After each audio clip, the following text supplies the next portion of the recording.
Saluton from BA. This is a Rorschach Multilateral update from the 21st of January 2025, a summary of what's going down in the world's major multilateral institutions. For our first story, the World Economic Forum Summit in Davos is taking place this week, from Monday the 20th to Friday the 24th. The event will feature addresses from over 60 prominent political figures, including US President Donald Trump, German Chancellor Olaf Scholz, and Ukrainian President Volodymyr Zelensky. Approximately 3,000 leaders from more than 100 countries are expected to attend. Some of them will speak and collaborate on business, government, civil society, and arts sectors. The central theme for this 55th annual meeting is Collaboration for the Intelligent Age, reflecting a focus on fostering cooperation in an era increasingly influenced by advanced technologies. The war in Ukraine continues to cause alarm within NATO. The alliance deployed Norwegian F-35 fighter jets for the first time on Wednesday the 15th in response to a significant Russian aerial operation near Polish airspace that also took place on Wednesday. The Norwegian jets, stationed in Poland since December 2024, were scrambled to intercept Russian aircraft approaching Poland's borders. Even though this is not the first time that NATO's military and even its air capabilities have responded to Russian military activity near a NATO country's borders, the move does risk escalation in relations with Russia. In Asia, Malaysia took over as chair of the Association of Southeast Asian Nations on Sunday the 19th. As chair, it will focus on regional issues like South China Sea disputes and Myanmar's unstable situation that started with a coup in 2021. Its government has failed to effectively maintain peace since, and insurgent groups are still fighting for control of the country. Malaysian officials stressed that while these are priorities, quick solutions are unlikely. Talks with China on a South China Sea Code of Conduct remain slow, and the organization's peace plan for Myanmar hasn't progressed much.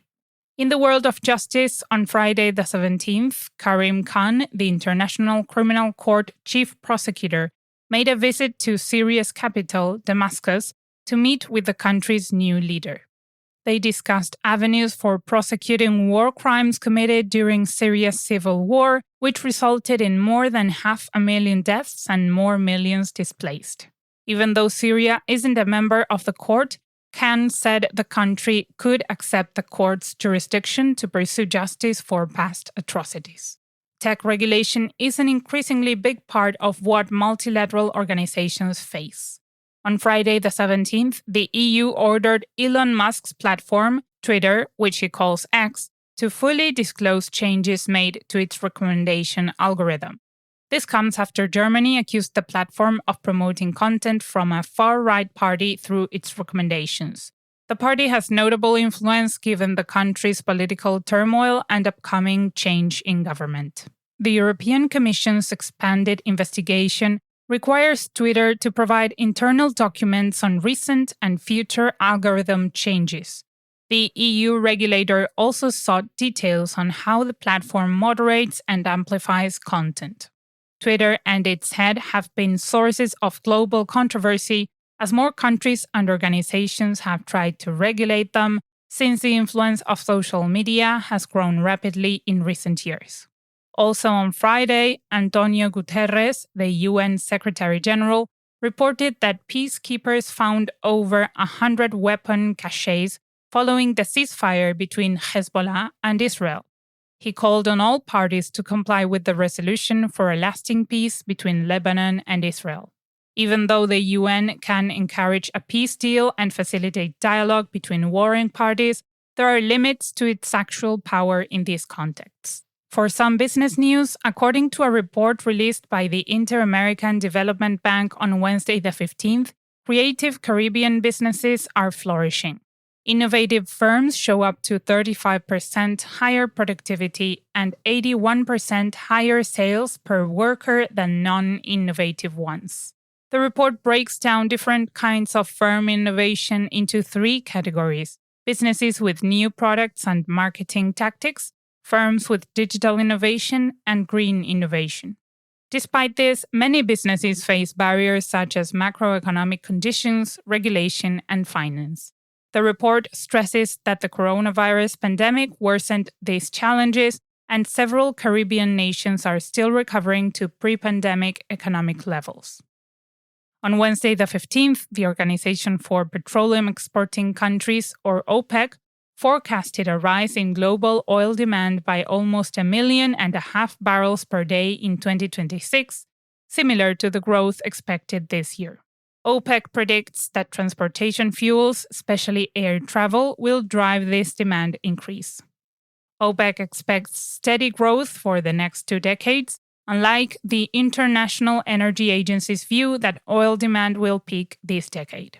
OPEC often makes predictions about oil supply and demand in future years, but these estimates are often modified to account for unpredictable changes such as regional conflict and shifting global dynamics.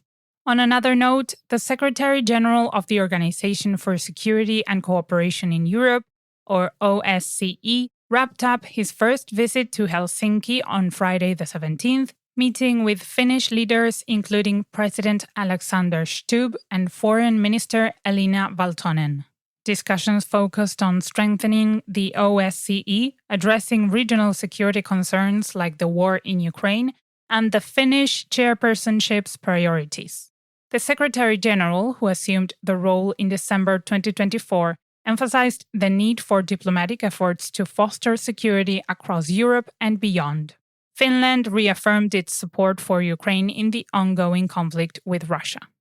In Africa, the Executive Board of the International Monetary Fund, or IMF, approved the second review of Ethiopia's financing program, unlocking around $250 million in funds on Friday the 17th. The IMF praised Ethiopia's ongoing efforts to secure debt sustainability and progress in debt restructuring under the Common Framework. The IMF and the Ethiopian government agreed upon the review in late November 2024. Going back to Lebanon for a bit, on Thursday the 16th, the UN Security Council called for Lebanese leaders to swiftly form a new government, emphasizing its importance for the country's stability. The Council welcomed the election of President Joseph Aoun and Prime Minister Nawaf Salam and urged their cooperation to build a functional government. It reaffirmed its support for Lebanon's sovereignty and territorial integrity, also calling for adherence to the ceasefire with Israel. Next up, the International Labour Organization reported that global unemployment remains at a low 5%, but labor markets are still facing significant obstacles. While informal work and poverty have returned to pre-pandemic levels, particularly in low-income countries, there is still a global employment gap of about 400 million people.